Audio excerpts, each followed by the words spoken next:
Varahi silver jewellery ఇప్పుడు మన Varahi silks KPHP store first ఫ్లోర్లో.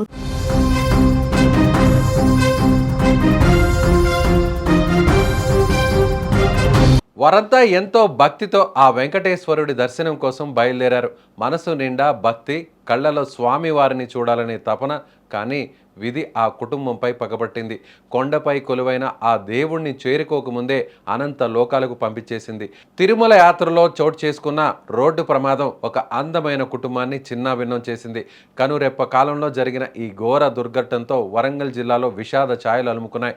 చిత్తూరు జిల్లా బంగారుపాళ్యం మండలం పరిధిలోని శేషాపురం వద్ద ఈరోజు తెల్లవారుజామున గుండెల్ని పిండేసే ప్రమాదం జరిగింది. వరంగల్ జిల్లాకు చెందిన శ్రీధర్రావు తన భార్య లక్ష్మి, 4 ఏళ్ల చిన్నారి కుమార్తె ఆద్వికతో కలిసి బెంగళూరు నుంచి కారులో తిరుమల బయలుదేరారు.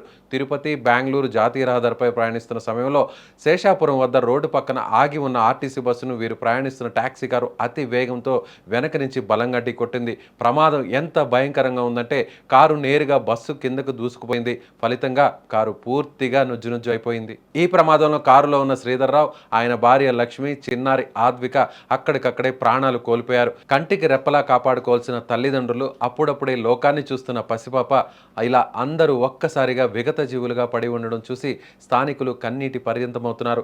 అదృష్టం కొద్దీ కారు డ్రైవర్కు తీవ్ర గాయాలు కావడంతో చికిత్స నిమిత్తం చిత్తూరు ప్రభుత్వ హాస్పిటల్కు తరలించారు. సమాచారం అందుకున్న డీఎస్పీ, బంగారుపాళ్యం పోలీసులు వెంటనే ఘటనా స్థలానికి చేరుకున్నారు. మృతదేహాలను పోస్టుమార్టం కోసం హాస్పిటల్కు తరలించిన పోలీసులు కేసు నమోదు చేసి దర్యాప్తు చేపట్టారు. వేగమే ఈ ప్రమాదానికి కారణమని ప్రాథమికంగా భావిస్తున్నారు. వరంగల్ నుంచి బతుకుదెరువు కోసం వెళ్లిన ఆ కుటుంబం ఇలా శవాలై తిరిగి వస్తారని ఎవరూ ఊహించలేదు. కుటుంబం మొత్తం ఇలా ప్రమాదంలో తుడిచిపెట్టుకుపోవడంతో వరంగల్లోని వారి స్వగ్రామంలో విషాద ఛాయలు అలుముకున్నాయి. ఈరోజు ఉదయం 6:40 అప్పుడు Alamuru RTC depot bus AP-29 2944 vehicle ఈ పాలమార్గపల్లి విలేజ్లో హైవే మీద బస్సు ఆడుతాడు ప్యాసింజర్. వెనకాల నుంచి బెంగళూరు నుంచి వస్తున్న ఒక వెహికల్, ఒక కారు వేగంగా వచ్చి వెనకాల ఆర్టీసీ బస్సు ఢీకోవడం జరిగింది.